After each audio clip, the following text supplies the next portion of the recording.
यांच्या संदर्भात विचारपूस सुरू आहे।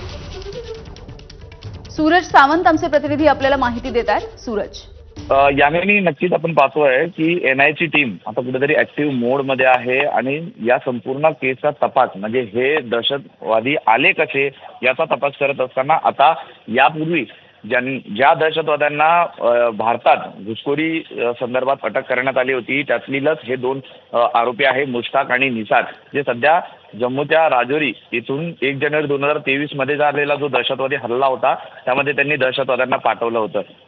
ते सध्या कोट भटवाल जेलमध्ये अटकेत आहेत आणि त्यांची चौकशी ही सध्या केली जाणार आहे। त्यावेळी देखील 1 जानेवारीमध्ये राजौरीच्या डांगरीमध्ये धर्म विचारूनच हिंदूंची हत्या केली होती, त्यामुळे कुठेतरी सिमिलॅरिटी आहे आणि त्यामुळेच या संपूर्ण तपासाचा एक लिंक कुठेतरी त्याच्याशी लागू शकते। त्या अनुषंगाने हा एनआयचा तपास या दोन व्यक्तींकडे सुरू आहे। त्यामुळे यातनं आता काही इनपुट्स मिळत आहे का एनआयला हे पाहणं महत्त्वाचं आहे।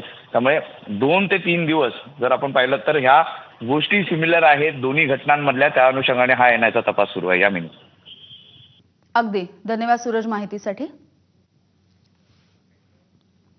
पुढची बातमी बघूयात। गोव्यामधल्या शिरगावमधल्या लईराई देवीच्या यात्रेमध्ये चेंगराचेंगरी